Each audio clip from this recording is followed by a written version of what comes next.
Welcome back to Latent Academy. आज के इस वीडियो में हम डिस्कस करेंगे हिंदी के पेडागोजी के बारे में, जहां हम हिंदी के सारे इम्पोर्टेंट टर्म्स और पेडागोजी से रिलेटेड जो भी है सब समझेंगे, वो भी बहुत ही कम टाइम में और इजीली। तो आप अगर क्विकली रिवीजन करना चाहते हैं तो प्लीज़ इस मैराथन को अच्छे से देखें और समझें। होपफुली आपको बहुत पसंद आएगी। अगर आपको वीडियो अच्छी लगी तो प्लीज़ लाइक करें, शेयर करें एंड सब्सक्राइब करें। दोस्तों प्लीज़ शेयर ज़रूर करिएगा। चलिए हम क्लास को स्टार्ट करते हैं।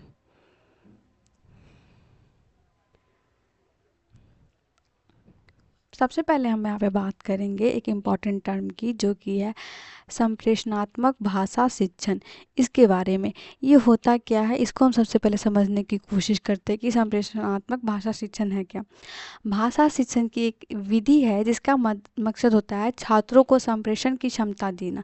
मतलब क्या, भाषा ऐसा चीज़ है जिसको हम कम्युनिकेशन के रूप में यूज़ करते हैं अपने एवरीडे लाइफ में।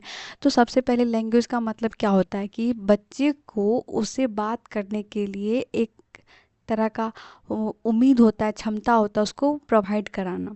संप्रेषणात्मक भाषा शिक्षण में शिक्षक की भूमिका संसाधक या मॉनिटर की होती है। ऑब्वियसली, क्योंकि कभी कभी बच्चा अगर किसी से बात नहीं कर पाता है तो हमें उन्हें एक दूसरे से इंटरेक्ट कराना चाहिए। तो इसलिए शिक्षक का जो होता है रोल यहाँ पे बहुत मायने रखता है कि एक बच्चा से दूसरे बच्चा अगर नहीं घुल मिल रहा है तो हम एज ए टीचर उसको हेल्प करेंगे दूसरे को बच्चे से बात करने में, उसके किसी प्रॉब्लम को सॉल्व करने में। शिक्षक छात्रों को समूह कार्य में शामिल करता है और अवधारणा कार्ड के जरिए उन्हें कौशल में दक्ष बनाता है। सपोज ये सोचो कि कोई बैक बेंचर बच्चा है, वो अगर नहीं बोल रहा है, नहीं कुछ कह रहा है क्योंकि उसको डर है कि इस क्लास में अगर हम कुछ भी ज़्यादा बोलेंगे कहेंगे तो मतलब लोग मुझे बुरा समझेंगे या कुछ भी। तो उसमें क्या होता है ना कि शिक्षक जो होता है वो टीचर करता क्या है, अपने क्लास में कोई एक ऐसा एक्टिविटी करवा दिया। उस एक्टिविटी के दौरान क्या होता है कि हर बच्चा एक्टिविटी में पार्टिसिपेट करता है और क्लास की एक्टिविटी को देख करके वो कोई भी चीज़ को बहुत ईजिली अडेप्ट कर लेता है। तो वहाँ पे बच्चा उस एक्टिविटी में जब भाग लेगा तो बाकी के बच्चे से भी अपने आप वो इंटरेक्ट करने लग जाएगा। और जब उसका इंटरेक्शन बन जाएगा तो वो उस चीज़ में कहीं ना कहीं एक अच्छा दक्ष बन सकता है। मतलब क्या, वो एक अच्छी तरीके से अपने चीज़ों को बोल सकता है। तो देखो, यहाँ पे हर टर्म को समझने के साथ साथ ना हमें एक कीवर्ड्स को भी ध्यान में रखना चाहिए। यहाँ पे सबसे देखो, यहाँ इम्पोर्टेंट संप्रेषणात्मक भाषा शिक्षण में शिक्षक का जो भूमिका होता है वो संसाधक की तरह होता है। तो ये क्वेश्चन को आप अच्छे से समझ लो कि शिक्षक का जो है रोल कैसा होता है। संसाधक या मॉनिटर जैसा ऑप्शन में आ सकता है जहाँ हम टिक आउट करें। देन अब हम बात करते हैं रियालिया या फिर वास्तविक सामग्री। देखो, रियालिया में रियल ही लिखा हुआ दिख रहा है। रियलिया रियलिया मतलब क्या है, जो आपका एक्चुअल चीज़ है आप उस चीज़ को यूज़ कर रहे हैं अपने लर्निंग के प्रोसेस में, उसको हम रियलिया कहते हैं। मतलब क्या, एवरीडे लाइफ में बच्चा जो यूज़ करता है उस चीज़ को अगर टीचर अपने क्लास में यूज़ कर रही है उसके बारे में बात होता है।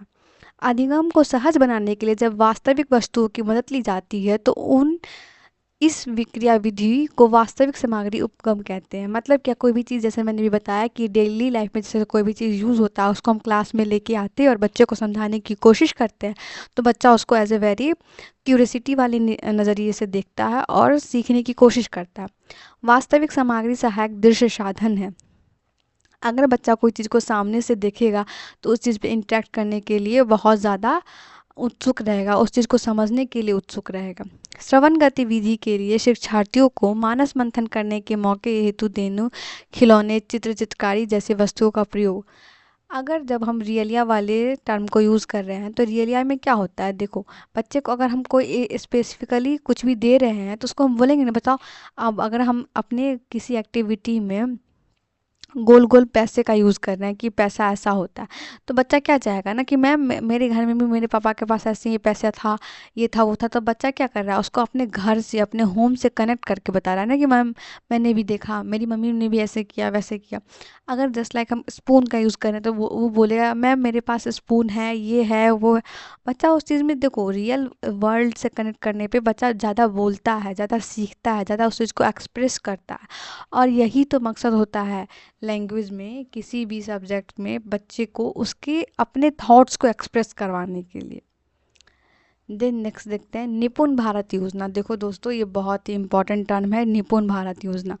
निपुण भारत इसलिए यूज इम्पॉर्टेंट है क्योंकि निपुण भारत में हम बहुत बार एक चीज़ देखे हैं कि ये प्रीवियस ईयर क्वेश्चन में हर बार आने का चांसेस का बढ़ जाता है, इसलिए हम निपुण भारत योजना को इम्पॉर्टेंट मानते हैं। आइए देखते इसमें है क्या। निपुण भारत योजना में शिक्षा मंत्रालय ने जुलाई 2021 में निपुण, ये जो है डेट याद रखना, जुलाई 2021 में निपुण को लॉन्च किया गया। और निपुण का फुल फॉर्म क्या होता है वो भी, national initiative for proficiency with reading and understanding and numeracy, ये इसका फुल फॉर्म है। कभी कभी सीटेट में इसका फुल फॉर्म भी पूछ दिया जाता है, तो आप प्लीज़ फुल फॉर्म को भी इम्पोर्टेंट समझना, ऐसा ना कि उसको मत इम्पोर्टेंट समझना। लॉन्च किया था। निपुण भारत योजना स्कूल शिक्षा और साक्षरता विभाग द्वारा लागू की गई है। निपुण भारत योजना को राष्ट्रीय शिक्षा नीति NEP 2020 में जो NEP आया है उसके तहत लॉन्च किया गया। निपुण का उद्देश्य उन बच्चों की जरूरत को पूरा करना है जो 3 वर्ष से 9 वर्ष की आयु के बीच आते हैं। तो निपुण का उद्देश्य क्या है, 3 वर्ष की 9 वर्ष के बच्चे के जो बच्चे हैं उनकी ज़रूरतों को पूरा करना, ये उसकी उद्देश्य है। तो देखो यहाँ पे अगर हम शॉर्ट फॉर्म में बताने की कोशिश करें और समझाने की कोशिश करें तो आप समझो ये कि निपुण भारत से क्वेश्चन हमारे बनते हैं, सॉरी निपुण भारत से अगर हमारे क्वेश्चन बनते हैं किसी भी तरह के, तो वो बनेगा सबसे ज़्यादा किस चीज़ पे, वो है ये 2021 में निपुण भारत जुलाई में लॉन्च किया उसके बारे में। देन निपुण भारत जो है वो स्कूल शिक्षा और साक्षरता विभाग के द्वारा लागू की गई, ये इसके लिए इम्पोर्टेंट है। देन निपुण भारत योजना को NEP 2020 के तहत लॉन्च किया गया और उसका मेन मोटिव ये था कि बच्चों का जो ज़रूरत है, स्पेशली 3 साल से लेकर 9 साल तक के बच्चे को जो भी उसके लिए ज़रूरत चीज़ है उसको प्रोवाइड कराने के लिए। देन अब बात करते हैं आधारभूत अंत व्यक्तित्व संप्रेषणात्मक कौशल। बेसिकली इसको कहते हैं इंग्लिश में बेसिक इंटरपर्सनल कम्युनिकेशन स्किल। यानी क्या, इसके अंदर बच्चा बात करता है अपने बेसिक, यानी कि जो कॉमनली हम यूज़ करते हैं ना, बोल चाल की भाषा को हम जो बोल सकते हैं, वो बोल चाल की भाषा को यूज़ करने को हम कह सकते हैं BICS, यानी कि बेसिक इंटरपर्सनल कम्युनिकेशन स्किल। हिप पेन ही नहीं काम कर रहा है, 1 मिनट। इसमें होता क्या है ना, बेसिकली देखो समझने की कोशिश करो तुम, इसका मेन रोल यही होता है कि बच्चे को हम उसके आम तौर के भाषा में जब वो यूज़ करता है इस चीज़ को तो कैसे यूज़ करेगा उसके बारे में हम बात करते हैं यहाँ पे। तो BACIS का आधारभूत व्यक्तित्व संप्रेषणात्मक कौशल है, जिसका आधारभूत अंतर व्यक्तित्व संप्रेषणात्मक कौशल संबंधित है। यह परस्पर संप्रेषण के लिए भाषा की आवश्यकता होती है। संप्रेषणवत यानी कि क्या, नॉर्मल बोलचाल के भाषा में जब हम उसका यूज़ करते हैं उसको कहते हैं। नेक्स्ट, 2 या 2 से अधिक लोगों के बीच अवधारणा, ज्ञान, विवरण और अनुभवों के आदान प्रदान को संप्रेषण कहा जाता है। किसी कार्य को प्रभावी ढंग से करने की क्षमता को संप्रेषणात्मक कौशल कहा जाता है। BICS में क्या होता है कि हम अपने फ्रेंड से कोई भी बातें करते हैं या अपने फ्रेंड से या अपने कलीग से कुछ भी शेयर कर रहे होते हैं, अपनी मम्मी पापा से बात कर रहे होते हैं, मतलब क्या समझो ना, बेसिक उसके अंदर बोला जाता है बेसिक एडवांस लैंग्वेज। जैसे कोई भी चीज़ हम ऐसा यूज़ नहीं करते जो बेसिकली अपने घर परिवार के साथ जैसा बात करते हैं, उस वक्त में हम कोई भी चीज़ को सोच नहीं रहे होते, कोई भी चीज़ हमको सोच समझ के नहीं बोलना होता, एक नॉर्मल इन्वायरमेंट होता है जहाँ हम अपनी बातों को रख रहे होते हैं, उस चीज़ को हम वहाँ पे BICS कहते हैं।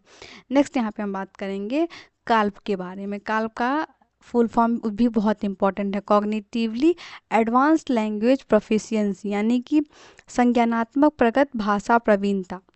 इसका मतलब होता है ज्ञानात्मक रूप से बच्चे उच्च भाषाई निपुणता है। विभिन्न सामग्री क्षेत्रों में कक्षा में उपयोग की जाने वाली शैक्षणिक भाषा या भाषा में दक्षता पर केंद्रित है, जिसमें अमूर्त विचार और उत्तर भाषा योग्यता के लिए भाषा का प्रयोग किया जाता है। देखो यहाँ पे अमूर्त की बात की गई है, यानी कि एब्स्ट्रैक्ट थिंकिंग की बात की गई है। इसके अंदर क्या होता है कि हम सोच समझ के बोलते हैं, क्योंकि जब हम अपने क्लास में कोई आंसर देते हैं या फिर कोई भी चीज़ का क्वेश्चन पूछते हैं तो वहाँ पे क्या होता है, हमारा लॉजिकली यूज़ किया जा रहा है हमारा ब्रेन, उस चीज़ को हर अच्छा बुरा तरीका से सोचा जा रहा है तो उसको हम कैल्प के अंदर आता है, और जहाँ हमें सोचने की ज़रूरत नहीं पड़ती उसको हम BICS के अंदर लाते हैं, जहाँ सोचने की ज़रूरत पड़ती है उसको हम कैल्प के अंदर लाते हैं। हमारा नेक्स्ट टर्म है बहुभाषिकता। देखो, जब भी हम सीटेट के अंदर बात करते हैं, मल्टीलैंग्वेजलिज्म बहुत बड़ा रोल प्ले करता है। बहुभाषिकता किसी भी सब्जेक्ट में किसी भी जगह पे एक डाइवर्सिटी को रिप्रेजेंट करता है, एक डाइवर्स कल्चर को रिप्रेजेंट करता है। तो ये एक इम्पैक्टफुल थिंग हो जाता है लर्निंग के प्रोसेस में। विभिन्न विभिन्न प्रांतों के बच्चों द्वारा अलग अलग प्रकार की भाषा बोले जाने को भाषाई विविधता या बहुभाषिकता कहा जाता है। यानी कि डिफरेंट डिफरेंट बच्चे डिफरेंट डिफरेंट कल्चर से आए और वो इस सेम क्लास में है, लेकिन अपनी अपनी जो उनका पीछे का कल्चर है वो उसको यूज़ कर रहे हैं, तो उस वक्त को हम उस चीज़ को क्या कहा जाएगा, बहुभाषिकता के रूप में कहा जाएगा। बहुभाषिकता भारत की संस्कृति का अभिन्न अंग। Obviously India as a diverse culture, ये हम बोलते हैं, या फिर डाइवर्स कंट्री भी बोलते हैं, तो ये उसी चीज़ को रिप्रेजेंट करता है। बहुभाषिकता के कई लाभदायक पहलू भी हैं। इन पहलुओं में बौद्धिक विकास, व्यवहारगत और कल्पनाशीलता का विकास, सृजनात्मक चिंतन और संप्रेषणात्मक संवेदनशील के संदर्भ में भी देखा जाता है। मतलब कि बहुभाषिकता मल्टीलिंगुअलिज्म के अंदर हम बहुत सारे प्रॉफिटेबल पॉइंट ये देखते हैं, जैसे कि बौद्धिक विकास, यानी बच्चा अगर डिफरेंट कल्चर से है तो उसके अंदर उसके बौद्धिक विकास बहुत अच्छा होता है।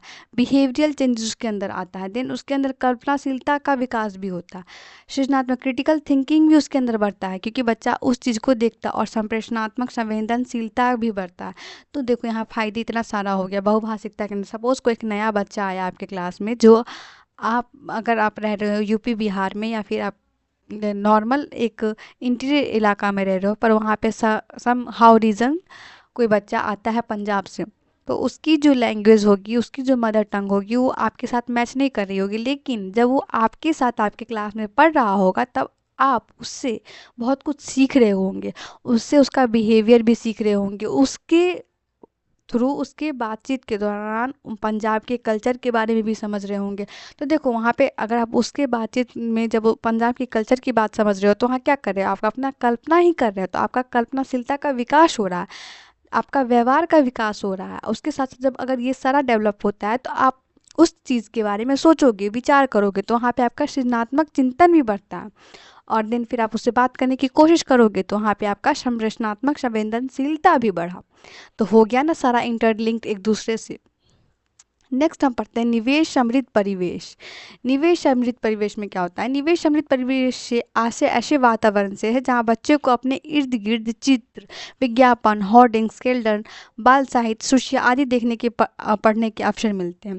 देखो यहाँ का कीवर्ड अगर हम बात करें, तो बच्चे को अपने इर्द गिर्द यानी अपने सराउंडिंग में चित्र, विज्ञापन, होर्डिंग्स, कैलेंडर, ये सब कुछ जो होता है, ये इसका कीवर्ड्स आ जाएगा। और इसका एग्जांपल हम आपको दे, क्लास 1-2 जब हम 5th में जाते हैं, या फिर अगर हम अच्छे स्कूल्स की बात करें, तो वहाँ पे KG, LKG, UKG में भी आप देखते होंगे क्या होता है ना कि छोटे बच्चे के क्लास में आप देखोगे उसके वॉल पे पेंटिंग बनाई हुई है, उसके वॉल पे चार्ट्स लगे हुए हैं, उसके वॉल पे होर्डिंग्स लगे हुए हैं, संडे मंडे के, टेबल के, A फॉर एप्पल के, B फॉर बॉल के, अगर नहीं कुछ तो फिर जिराफ का या फिर लायन का पिक्चर बना हुआ है। उससे क्या होता है ना कि बच्चा अगर नहीं कुछ सीख रहा है, तो फिर भी देख करके वो उस चीज़ को एग्ज्यूम कर रहा है। अगर कोई चीज़ को आप बार बार देखते हो, बार बार समझने की कोशिश करते हो, तो आपको देखते देखते वो चीज़ समझ में आ जाती है। तो वही यहाँ पे निवेश समृद्ध परिवेश की बात कर रहा है। मतलब जो बच्चा जिस परिवेश में रह रहा है, उसके अंदर उसके इर्द गिर्द जो भी वो चीज़ देखता है, वो उस चीज़ को सोचता है, और उस सोचने के बाद क्या होता है, वो अपने भाषा के रूप में उसको प्रयोग भी करता है। निवेश समृद्ध परिवेश शिक्षार्थियों में अभिव्यक्ति रचनात्मकता, सृजनात्मकता और तथा कल्पनाशीलता को प्रोत्साहन देता है। ऑब्वियसली जब बच्चा अगर जिराफ को देखेगा, तो उसके अंदर रचनात्मक बात आती है। सृजनात्मक ये होता है कि वो बच्चा जानने की कोशिश करेगा कि जिराफ की गर्दन इतनी लंबी क्यों होती है, और जब वो जानेगा उसका रीज़न कि जिराफ बहुत लंबे लंबे पौधों को, पेड़ को खाता है, इस वजह से उसकी गर्दन काफ़ी लंबी है, फिर इवोल्यूशन उसका रीज़न है। तो इसमें क्या होता है, बच्चा वहाँ पे कल्पना भी कर रहा होता है। तो एक चीज़ से बच्चा कितने चीज़ों को अपने अंदर से उभार रहा होता है, उसको कितनी सारी चीज़ों को लेकर प्रोत्साहन मिल रहा होता है। नेक्स्ट हमारा टॉपिक है उपचारात्मक शिक्षण। उपचारात्मक शिक्षण मतलब ये कि अब आप जो भी चीज़ सीख रहे हो, अगर कुछ आपसे छूट जा रहा है तो उसका उपचार क्या किया जाए, उसके बारे में है। उपचारात्मक शिक्षण उस शिक्षण को संदर्भित करता है जिसका उद्देश्य कुछ सीखने के लिए धीमी गति से सीखने वालों की क्षमता में सुधार करना। उपचारात्मक शिक्षण का मुख्य उद्देश्य, देखो इसके मुख्य उद्देश्य क्या है, छात्रों की समस्याओं का समाधान करना है या फिर निदान। छात्रों की कमजोरी और व्यक्तिगत विभिन्नताएं उपचारात्मक शिक्षण के आधार हैं। देखो यहाँ पे हम समझाने की बात करते हैं। उपचारात्मक शिक्षण मतलब क्या, डायग्नोस्टिक लर्निंग। डायग्नोस्टिक लर्निंग में हम क्या समझते हैं कि हर बच्चा जो है, हम सबसे पहले यही चीज़ जानते हैं कि हर बच्चा अपने में बहुत अलग होता है और विभिन्न होता है, उसकी क्वालिटी अलग होती है। तो जब हम डिफरेंट चीज़ की बात करते हैं, अगर डिफरेंट क्लास में डिफरेंट बच्चे होते हैं और उसका सब चीज़ नेचर अलग होता है, तो क्या होता है कि एक बच्चा कोई भी चीज़ को बहुत ईजिली ग्रैस्प कर लेता है, उसको सब कुछ ईजिली समझ में आ जाता है, और वहीं एक दूसरा बच्चा होता है जिसको कुछ भी समझ में नहीं आता। तो जो ईजिली समझ में आता है उसको हम क्या कहते हैं, एज लाइक ए टॉपर बच्चा हम घोषित करते हैं अपने क्लास का। जिसको नहीं आता है उसको हम क्या कहते हैं, बैक बेंचर का नाम दे देते हैं। तो ये चीज़ उस बैक बेंचर के लिए ही यूज़ की जाती है, क्योंकि जब वो बच्चा एक डर के वजह से, एक माहौल की वजह से वो वहाँ पे सीख नहीं रहा होता है, तो हम उपचारात्मक शिक्षण का प्रयोग करेंगे, जहाँ हम जानने की कोशिश करेंगे कि बच्चा ऐसा क्या कारण है जिस वजह से वो उस चीज़ को नहीं सीख पा रहा, ऐसा क्या रीज़न था, ऐसा कौन सी बात थी जो उसको समझ में नहीं आई।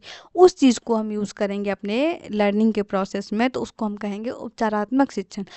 यहाँ हम बच्चा जो कमज़ोर है उसको थोड़ा सा हेल्प करके ऊपर लेके आएंगे, उसकी जो थिंकिंग लेवल है उसको बढ़ाएंगे, उसकी सारे प्रॉब्लम्स का सॉल्यूशन निकालेंगे। इसको हम उपचारात्मक शिक्षण कहते हैं। नेक्स्ट, कुल भौतिक प्रक्रिया, टोटल फिजिकल रिस्पांस की यहाँ पे बात करें। टोटल फिजिकल रिस्पांस की क्या होती है बात, देखो टोटल फिजिकल रिस्पांस होता है इम्पॉर्टेंट होता है इसलिए क्योंकि बच्चा हाव भाव से बहुत कुछ सीखता। आप मुझे ये बताओ, हम सब ने नर्सरी LKG की क्लासेस आपको याद होगी, हम सब ने एक चीज़ बहुत अच्छे से पढ़ा था, मछली जल की रानी है। हमें मछली जल की रानी है कैसे याद हुआ, जब हमारी मिस ने या फिर हमारी टीचर ने हमें उसको एज ए हाव भाव में करके सिखाया, तो हम उस चीज़ को बहुत ईजिली अडेप्ट कर लिया, और अब आज तक हमें वो चीज़ याद है कि मछली जल की रानी, उसका पूरा कविता हम सुना देते हैं। तो वहाँ पे हमारे अंदर कैसे आया, टोटल फिजिकल रिस्पांस के थ्रू। अगर टीचर कोई फिजिकली एक्टिविटी करता है, कोई पोयम को एज ए सॉन्ग में सुनाने की कोशिश करता है, उसके साथ साथ एक्टिविटी करता है, तो बच्चा वहाँ पे क्या करता है, टीचर को देख करके सीखता है और सेम चीज़ को रिपीट कर रहा होता है, तो उसको उस वक्त में जो सिखाया जा रहा है वो उसको ईजिली समझ में आ जाता है। ऐसा प्रोसेस ऑलमोस्ट LKG से लेकर के क्लास 5 तक का यूज़ किया जाता है, क्योंकि कभी कभी हमको कोई टर्म ऐसा यूज़ होता है जिसको हम अपने हाव भाव से समझाने की कोशिश करते हैं। देखिए इसमें क्या लिखा हुआ है, कुल भौतिक प्रतिक्रिया विधि जेम्स अशर द्वारा प्रतिवादित की गई है, जो एक प्रयोगात्मक मनोवैज्ञानिक थे। जेम्स आसर जो थे वो एक प्रयोगात्मक मनोवैज्ञानिक थे। इनके द्वारा बताया गया टोटल फिजिकल रिस्पांस को शिक्षक छात्रों को शरीर की गतिविधियों के साथ लक्षित भाषा में आदेश देते हैं और छात्र पूरे शरीर की क्रियाओं के साथ प्रतिक्रिया करते हैं। मतलब क्या, टोटल फिजिकल रिस्पांस। अगर मान लो टीचर उसको ये बोले कि हाँ, एक जैसे पोएम था, baa baa black sheep have you any wool, तो वहाँ पे टीचर क्या करती है, एक थोड़ा सा एक्शन करती है, तो बच्चा उसका रिएक्शन में क्या करता है, सेम कॉपी करता है टीचर को, और उस करने के दौरान क्या होता है, बच्चे को पोएम याद हो रहा होता है with expression, with physical response के साथ। तो वहाँ पे वो लर्निंग बच्चे के लिए कितना इफेक्टिव हो जाएगा। नेक्स्ट हमारा देखते हैं स्वर्णिम जागरूकता। स्वर्णिम जागरूकता जो होता है उसमें क्या है, स्वर्णिम जागरूकता ध्वनि का ज्ञान है। स्वर्णिम मतलब क्या, अब वहाँ पे आप किसी साउंड को पढ़ रहे होते हैं। स्वर्णिम उच्चारित ध्वनि की सबसे छोटी इकाई है। स्वर्णिम जो है वो ध्वनि की सबसे छोटी इकाई है। आप इस चीज़ को याद रखिएगा, ये बार बार सीटेट में पूछा भी गया है। स्वर्णिम के लिए ध्वनिग्राम, स्वनिग्राम आदि शब्द भी प्रयुक्त होते हैं। स्वर्णिम ज्ञान से भाषा के शुद्ध उच्चारण में सरलता आती है, यानी कि स्वर्णिम का हम यूज़ करते हैं भाषा के शुद्ध उच्चारण के लिए, हम यूज़ करते हैं कि भाषा का हम कोई भी उच्चारण करें वो भी बहुत ही क्लियरली वे में। ग्रहणशील ध्वनि, ग्रहणशील शब्द क्षमता। ग्रहणशील शब्द क्षमता में क्या है, ग्रहणशील शब्द क्षमता वह शब्दकोश है जिसे हम सुनने और पढ़ने पर समझ तो लेते हैं, पर उनका उपयोग हम बोलने या लिखने में नहीं करते हैं। ग्रहणशील मतलब क्या, रिसेप्टिव स्किल, उसमें क्या होता है, रिसेप्टिव में आपका सुनना होता है और आपका पढ़ना होता है। जो आपका रिसेप्टिव स्किल्स के अंदर आता है उसमें हम सिर्फ और सिर्फ सुनते हैं और पढ़ते हैं, लेकिन हम उसमें किसी भी चीज़ को ना बोलने के रूप में और ना ही लिखने के रूप में यूज़ करते हैं। देन ये सब सुनकर, ये पढ़कर शब्दों के अर्थ को समझने से संबंधित होता है। भाषा के ग्रहणशील शब्द जिन्हें हम पहचानते हैं वो ग्रहण शब्द क्षमता कहलाते हैं। जिन शब्द को हम पहचानते हैं उनको हम ग्रहण शब्द क्षमता भी कहते हैं यहाँ पे। नेक्स्ट, घोषणात्मक ज्ञान। घोषणात्मक ज्ञान क्या होता है उसके बारे में देखते हैं। सीमित अभ्यास के रूप विधान वर्णन करना तथा प्रयोग करने के विषय में ज्ञान को घोषणात्मक ज्ञान कहते हैं। मतलब क्या, किसी चीज़ को, किसी प्रैक्टिस को बार बार करना या फिर करते रहने, उसको अपने प्रोसेस में लगाए रखना, उसको हम घोषणात्मक ज्ञान कहते हैं। अभ्यास के रूप में विधान करना या फिर वर्णन करना, उसको अपने प्रयोग में करते रहने के लिए। व्याकरण सीखने में घोषणात्मक ज्ञान एक ऐसी प्रक्रिया है जो किसी व्याकरण के विषय वस्तु को सरल बना देती है तथा विषयों के हाव भाव को स्पष्ट करने की क्षमता रखती है। मतलब क्या, हम घोषणात्मक ज्ञान का यूज़ मेनली व्याकरण में करते हैं, व्याकरण को सीखने में करते हैं, जिसमें क्या होता है वो विषय वस्तु को जो है काफ़ी सरल बना देता है, जिससे हम उसके हाव भाव से ही उसको स्पष्ट रूप से समझ जाते हैं कि उसमें क्या कह रहा है। देन सहज ज्ञानवाद। सहज ज्ञान मतलब क्या, सहज का मतलब होता है जिसमें आप सुविधाजनक फील कर रहे हो, और ज्ञानवाद मतलब आपका विचार। बालक भाषा अर्जन उपकरण के साथ जन्म लेता है जिसकी सहायता से बालक छोटी सी उम्र में सहज ही परिवेश में बोलनी जाने वाली भाषा सीख लेता है। इस सिद्धांत को सहज ज्ञानवाद का सिद्धांत कहा गया। मतलब क्या, देखो जब कोई बच्चा छोटा होता है तो उसके अंदर अर्जन उपकरण होता है। इसको नॉम चॉम्स्की ने कहा कि उनके अंदर लैंग्वेज एक्विजिशन डिवाइस होता है। मतलब क्या, उनके अंदर ऑलरेडी एक डिवाइस होता है जिसमें वो जो है जन्म लेते वक्त में ही उसके अंदर रहता है, और वो उसकी मदद से क्या करता है कि हाँ, उसके सराउंडिंग में जो भी भाषा यूज़ हो रही है वो उसको सहज तरीके से अपने बोलचाल की भाषा में सीख लेता है। इस चीज़ को सहज ज्ञानवाद के बारे में बताए हैं।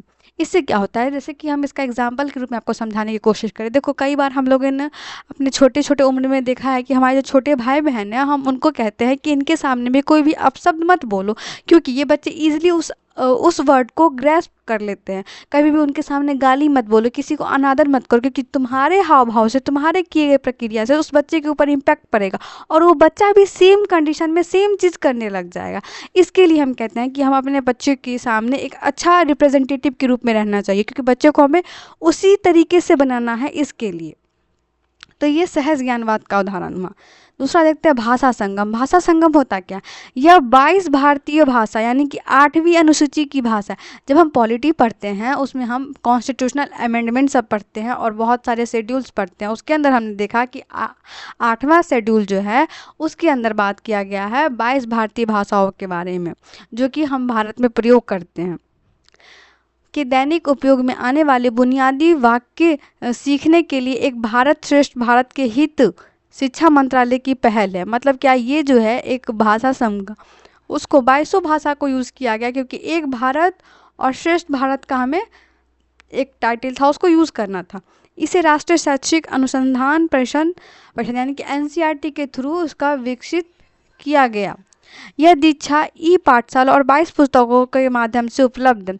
शुरू की गई अन्य पहलों में भाषा संगम मोबाइल ऐप के और भारत श्रेष्ठ ESB क्विज पर शामिल है। देखो भाई, इस भाषा संगम हमें क्या होता है, हर चीज़ में तालमेल बिठाना होता है। तालमेल बिठाने के पीछे रीज़न ये है और लॉजिक ये है ना कि हमें उस चीज़ को समझाना होता है और करना होता है। और हम सभी भाषाओं को इसलिए मान्यता देते हैं क्योंकि भारत एक डाइवर्स कल्चर वाला देश है, जहाँ उसको हर चीज़ की वैल्यू पता होनी चाहिए, डाइवर्सिटी के साथ जीना चाहिए। तो भाषा एक नहीं है हमारे यहाँ की, हम बहुत तरह से मल्टीलिंगुअलिज्म के रूप पे चलते हैं। और सबसे मेन बात मैं आपको बता दूं कि एग्ज़ाम में आपसे एक चीज़ बहुत कॉमन वे में पूछा जाएगा, वो है आपका associate official language. Associate official language क्या होता है उसके बारे में हम एक बात करते हैं। एसोसिएट ऑफिशियल लैंग्वेज जो है वो हम कहते हैं उसको, वो है हमारा इंग्लिश, जिसको हम कहते हैं एसोसिएट ऑफिशियल लैंग्वेज, जो कि है इंग्लिश। इसको याद रखना। और ये 343 आर्टिकल्स के अंदर इसको यूज़ किया गया है, ये भी आप याद रखिएगा। नेक्स्ट देखते हैं शब्दकोशीय उपागम। शब्दकोशीय उपागम के अंदर हम समझने वाले हैं कि ये होता क्या है, उसके बारे में। शब्दकोशीय उपागम जो है वो ये बताएगा। मैं कलर चेंज कर ले, कलर्स तो बहुत सारे हैं लेकिन यूज़ तो होना ही चाहिए। शब्दकोश उपागम स्थिति के अनुरूप शब्दों का अर्थ समझने में मदद करता है। शब्दकोश शब्दों के समानार्थी शब्द और उनके हाथों की सूची को संदर्भित करता है। मतलब क्या, देखो यहाँ पे शब्दकोश का मतलब ये कहा गया है कि वो किसी भी चीज़ को यूज़ इसलिए करता है। शब्दकोश का हम क्यों यूज़ करते हैं, क्योंकि हमें कोई भी चीज़ को बहुत ही इजी और अच्छे वे में समझाना होता है ताकि लोग उस चीज़ को समझ जाए और इजीली अंडरस्टैंड करके वो अपने एवरीडे लाइफ में उस चीज़ को यूज़ करें। इसके लिए हम उस चीज़ का यूज़ करते हैं। संप्रेषण को प्रभावी बनाने में शब्दकोश एक बहुत महत्वपूर्ण होता है और ऑब्वियसली कम्युनिकेशन स्किल के दौरान हमें क्या होता है, अपने शब्दकोश का यूज़ करना होता है जिसमें उसका बहुत महत्व होता है। शब्दकोश विचारों को व्यवस्थित करने में सहायक होता है। शब्दकोश देखो आपका वर्ड्स जो होता है ना, आपको आपकी किसी भी सेंटेंस को ना काफ़ी इफेक्टिव बना देता है और काफ़ी इंपॉर्टेंट भी बना देता है। अगर आपका वर्ड इफेक्टिव और इम्पॉर्टेंट नहीं है तो आपका कोई इतना बात का वैल्यू नहीं रहता। लेकिन अगर आपको इफेक्टिव वर्ड्स के साथ कोई भी बात बोलते हैं तो लोग आपकी बातों को सुनना चाहते हैं, उसके ऊपर इम्पैक्ट समझते हैं। नेक्स्ट सार्वभौमिक व्याकरण। सार्वभौमिक व्याकरण क्या है, मतलब सभी के लिए। आधुनिक भाषा विज्ञान के जनक के रूप में जाने जाने वाले नोम चॉम्स्की के भाषा विज्ञान के क्षेत्र में महत्वपूर्ण योगदान दिया है। चॉम्स्की का मानना था कि प्रत्येक मानव शिशु में व्याकरण की संरचनाओं या नियमों का एक अंतर्निहित एवं जन्मजात खाका होता है जिसे सार्वभौमिक व्याकरण कहा जाता है। सार्वभौमिक व्याकरण की यूनिवर्सल ग्रामर, देखो ये नोम चॉम्स्की के द्वारा बताया गया है जिसमें उन्होंने बताया कि हर बच्चे के अंदर भाषा विज्ञान क्षेत्र के लिए एक महत्वपूर्ण योगदान दिया गया। उनका मानना ये था कि हर बच्चे के अंदर एक यूनिवर्सल ग्रामर ऑलरेडी प्रेजेंट होता है। वो जब पैदा लेता है तब से लेकर के वो आसपास के साथ में जो उसका सराउंडिंग होता है उसके साथ रह करके वो उस व्याकरण को सीखता है, उसी को वो कहते हैं सार्वभौमिक व्याकरण। एफएलएन को क्या कहते हैं, मूलभूत साक्षरता और संख्यात्मकता। एफएलएन बहुत इंपॉर्टेंट है, इसको आप ज़रूर समझिएगा। ये एनईपी के 2020 के थ्रू आया था। इसमें क्या होता है कि राष्ट्रीय शिक्षा नीति एनईपी 2020 सभी बच्चों को महत्वपूर्ण राष्ट्रीय उद्देश्य के रूप में मूलभूत साक्षरता और संख्यात्मकता एफएलएन प्राप्त करने का आह्वान करती है। इस प्रकार ये एनईपी 2020 के मुख्य विषयों में से एक है। यानी कि एनईपी के थ्रू क्या होता है, वो चाहता है कि सभी लोग साक्षर रहे, सभी का जो एक लिटरेसी रेट है वो एक अच्छा रहे। इससे क्या होता है कि अगर आपके राज्य में, आपके देश में अगर लिटरेसी रेट अच्छा होता है तो हर साक्षर इंसान होता है, हर सारे इंसान क्या करता है, एक अच्छा नागरिक बनता है। एक अच्छा नागरिक बनने से क्या होता है, एक अच्छा देश का विकास होता है। इसके लिए एफएलएन इस चीज़ को यूज़ कर रहा है अपने लर्निंग के प्रोसेस में। यह तीसरी कक्षा तक के विद्यार्थियों को सार्थक पढ़ाने और लिखने के लिए तैयार करना चाहता है। ऑब्वियसली देखो बहुत साल पहले ऐसा हुआ करता था कि बहुत ऐसे लोग आज भी मौजूद हैं जिनको ना अपना नाम लिखने आता है, ना अपना कोई भी चीज़ वो साइन कर सकते हैं, कुछ भी। बहुत लोग आज भी अंगूठा का प्रिंट जो है वो यूज़ करते हैं, जिसको हम नॉर्मल बोलचाल के भाषा में अंगूठा छाप बोलते हैं। बहुत सारे ऐसे लोग हैं, भले उनको नॉलेज बहुत है, वो इंटेलेक्चुअल वे में बहुत हाई टेक है, पर उनको साइन करने तक नहीं आता है। तो ये क्या रिप्रेजेंट करता है, इलिटरेसी को। इलिटरेसी किसी भी राज्य में, किसी भी देश में होता है। वहाँ पे क्या होता है कि इलिटरेसी से आप कोई भी पेपर वर्क नहीं कर सकते हैं, किसी चीज़ के लिए मूलभूत एक पुष्टि प्रदान नहीं कर सकते। तो वहाँ पे ये एक समझो असाक्षरता को दिखाता। असाक्षरता जो होता है कहीं ना कहीं डेवलपमेंट को रोकने का एक थोड़ा सा पार्ट उसके अंदर देता है। तो हमें एफएलएन के थ्रू ये करना था कि हम क्लास 3 तक के बच्चे यानी कि नर्सरी से लेकर के 3 तक के बच्चे को हम ईजिली लिखना, पढ़ना, बोलना सिखा दें। ये उनके लिए बहुत ज़रूरी था। एफएलएन को व्यापक तौर पर एक बच्चे की सरल पाठों को समझना और सरल गणित को समस्याओं का उत्तर देने की क्षमता के रूप में परिभाषित किया गया। मतलब क्या कि वो बच्चा जो भी होगा वो बच्चा इजी वे में कम से कम एक मैथमेटिक्स का जो होता है सम वो कर ले, वो एक नॉर्मल बोलचाल की भाषा है वो पढ़ ले, ताकि उसको आगे अपने एवरीडे लाइफ में प्रॉब्लम ना हो, इस वजह से। नेक्स्ट, गुणवत्तापूर्वक पूर्ण कक्षा शिक्षण। मतलब एक गुणवर्ग के साथ कक्षा का शिक्षण कैसा होता है उसके बारे में। गुणवत्ता शिक्षण की अगर हम बात करते हैं तो देखो उसमें हम यहाँ पे ये देखना चाहते हैं कि गुणवत्तापूर्ण कक्षा शिक्षण का अर्थ शिक्षा में गुणों का विकास, यानी कि शिक्षा के दौरान किसी गुण का विकास होता है, स्किल का डेवलपमेंट होता है, ताकि छात्रों और शिक्षा के उद्देश्य अच्छी तरह से प्राप्त किया जा सके। अगर किसी तरह का एक अच्छा व्यवहार, एक अच्छा डेवलपमेंट होता है लर्निंग के प्रोसेस में, उसमें क्या होता है कि एक बच्चा का स्किल डेवलप होता है, बच्चा उसके अपने एजुकेशन के साथ आगे बढ़ता है और उस चीज़ को अपने आने वाले समय में यूज़ करता है। गुणवत्तापूर्ण कक्षा शिक्षण में समानता केवल वही शिक्षा शामिल होती है जो शिक्षण अधिगम में छात्रों की रुचि और क्षमताओं को समझाती है। इसके अंदर वही होता है जो इम्पोर्टेंट है एक टीचिंग और लर्निंग प्रोसेस में, जो ज़रूरत है टीचर के लिए और ज़रूरत है लर्नर के लिए उसके बारे में, और समाज की ज़रूरतों को पूरा करती है और छात्रों को जीविकोपार्जन के लिए करती है। देखो गुणवत्तापूर्ण को अगर हम आम बोलचाल में समझाने की कोशिश करें, बहुत लोग इस चीज़ को अगर रिलेट नहीं कर पाए, तो ये है स्किल के बारे में। देखो नॉर्मल पढ़ाई भी बहुत ज़रूरी है, लेकिन उसके साथ साथ आपका एक स्किल डेवलपमेंट करना और स्किल डेवलप करके रहना भी बहुत इंपॉर्टेंट है, क्योंकि ज़रूरी तो नहीं है कि हर किसी के पास एक जॉब होगा, हर किसी के पास कोई ना कोई बिजनेस होगा, हर किसी के पास कोई ना कोई एक अलग मोटिव होगा, पर अगर हर किसी के पास कोई ना कोई स्किल होगा तो स्किल बहुत वैल्यूएबल होता है, क्योंकि स्किल जो है आज नहीं तो कल ज़रूर काम आता है।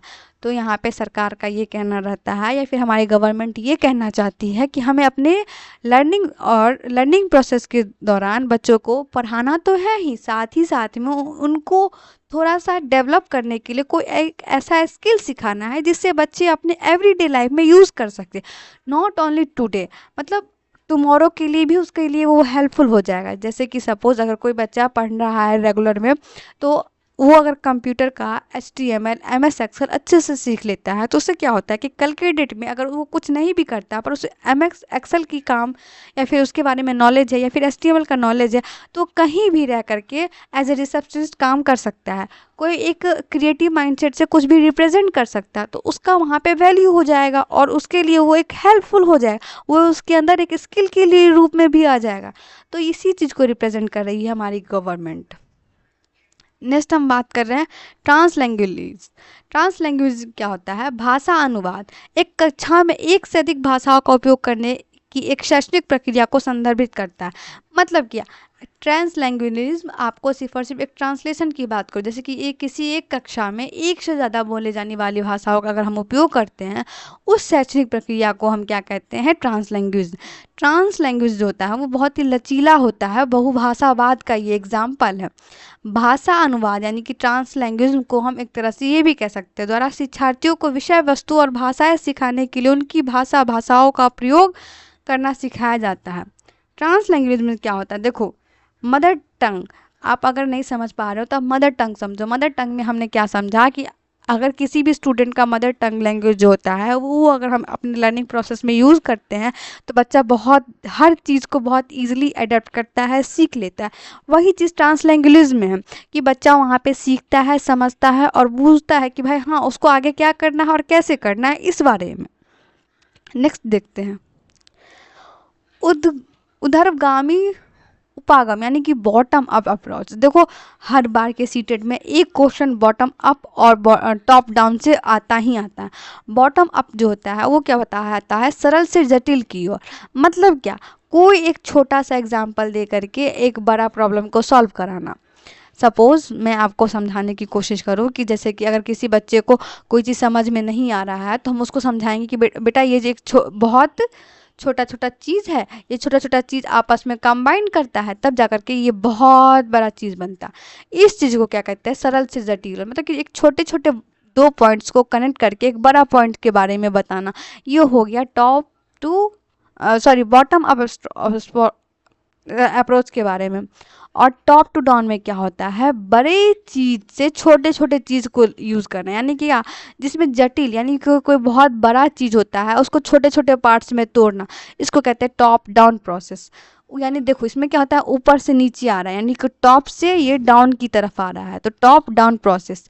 और बॉटम अप क्या होता है इसमें, ये एक बॉटम अप का एग्जाम्पल, जैसे कि डाउन का एग्जाम्पल ही होगा ये, मान लो डाउन का, इसका अपोजिट देखे तो यहाँ डाउन ही ना हो जाएगा जी।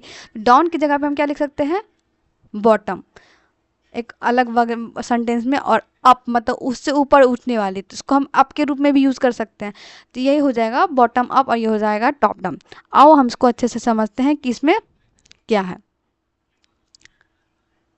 हम अगर बात करते हैं सबसे पहले बॉटम अप अप्रोच की, तो बॉटम अप अप्रोच में सरल से जटिल की ओर जाता है, इस प्रकार का दृष्टिकोण रखने वाली प्रणाली को हम कहते हैं बॉटम अप। पहले सरल विषयों से आरंभ करके कठिन विषयों की ओर जाया जाता है। मतलब क्या, इसका मतलब क्या आता है, नीचे से ऊपर की ओर जाना। हमने बात किया ना यहाँ पे कि अगर दो दो चीज़ है तो यहाँ इसको नीचे से ऊपर की ओर आना, लेके आना कि भाई ये देखो।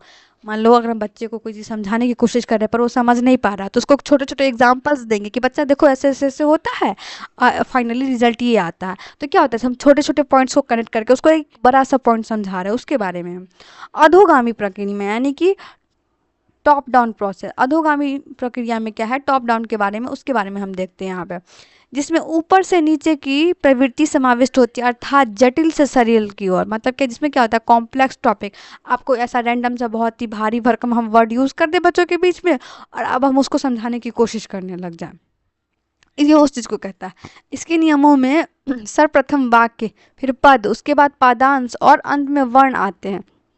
मतलब क्या, देखो यहाँ पे कहता है कि जब हम कोई व्याकरण सीखते हैं, सबसे पहले हम क्या सीखते हैं, व्याकरण नॉर्मल सीखते हैं, बाराखड़ी सीखते हैं, फिर जाके एक सेंटेंस मतलब एक वर्ड बनाना सीखते हैं, वर्ड से फिर सेंटेंस सीखते हैं। पर यहाँ पे क्या होता है, एक सेंटेंस से ही हम वापस रिपीटेटिव मोड में व्याकरण की ओर जा रहे हैं। मतलब सेंटेंस से अब हम फिर उस चीज़ को एक वर्ड में डालेंगे, वर्ड से फिर हम उसको एक सिंगल लेटर में डालेंगे। इस चीज़ को कहने के मतलब में वो समझाया जाता है।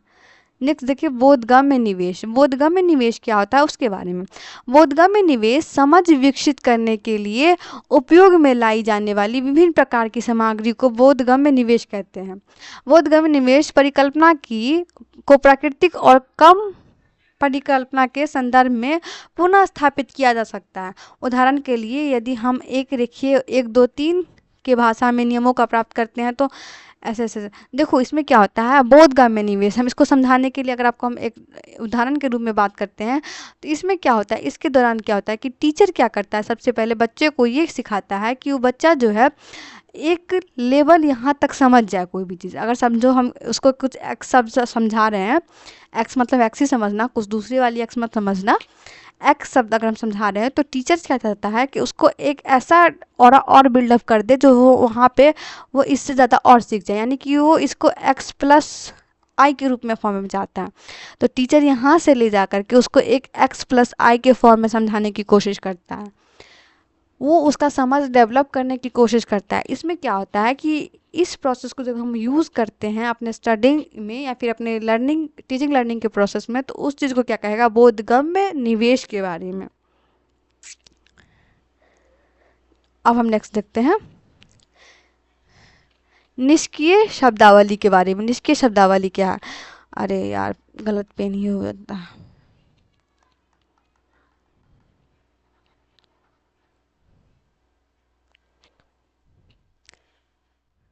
निष्क्रिय शब्दावली क्या होता है उसके बारे में हम समझते हैं। निष्क्रिय शब्दावली ये बताता है कि ये उन शब्दों का सेट है जो एक व्यक्ति सुनने या पढ़ते समय जानता है और समझता है, लेकिन खुद उनका उपयोग नहीं करता है। मतलब क्या होता है, देखो अगर हम किसी को या हम किसी खुद से कोई चीज़ सीख रहे हैं, उस वक्त में क्या होता है कि हम उसको पढ़ तो रहे हैं और समझ भी रहे हैं, लेकिन उसका कोई प्रयोग नहीं कर रहे हैं। उस चीज़ को निष्क्रिय शब्दावली कहते हैं। समग्र भाषा उपागम। समग्र भाषा मतलब अब सभी भाषाओं का उपागम क्या होगा। समग्र भाषा उपागम भाषा शिक्षण का एक तरीका है जिसमें भाषा को समग्र रूप से देखा जाता है। मतलब क्या, ये एक तरह से लैंग्वेज लर्निंग प्रोसेस है जिसमें सारे लैंग्वेज को हम एज ए प्रोसेस के रूप में देखते हैं, उसको हम भाषा समग्र उपागम कहते हैं। इस उपागम में भाषा को टुकड़ों में नहीं बांटा जाता है, बल्कि इसे पूर्ण व अर्थपूर्ण वाक्यों के रूप में सीखा जाता है। इस उपागम में सभी भाषाओं को सीखने पर जोर दिया जाता है। तो ये रहा भाषा उपागम। दोस्तों आज हमने बहुत ही इम्पॉर्टेंट पॉइंट्स डिस्कस किए जो कि हमारे सीटेट 2025 में बहुत ही इम्पॉर्टेंट है। उसके लिए अगर आपको इनमें से कोई भी टॉपिक पे डाउट रहा हो तो प्लीज़ कमेंट में डाल दीजिएगा, मैं उसका रिप्लाई ज़रूर कर दूंगी। अगर आपको एक भी पॉइंट समझ नहीं पाए हो तो अगर आपको चैनल अच्छा लगा हो, आपको ये एक्सप्लेनेशन अच्छा लगा हो तो प्लीज़ लाइक करिएगा, शेयर करिएगा एंड सब्सक्राइब करिएगा, क्योंकि आपकी एक छोटी सी सब्सक्राइब, आपकी एक छोटी सी शेयर हमें बहुत ज़्यादा मोटिवेशन प्रोवाइड करती है और हमें ऐसी वीडियोस बनाने के लिए इंस्पायर करती है। तो प्लीज़ लाइक करें, शेयर करें एंड सब्सक्राइब करें। मिलते हैं नेक्स्ट पेडागोजी के सीरीज़ में, ठीक है? तब तक के लिए keep learning, keep enjoying. Thank you so much.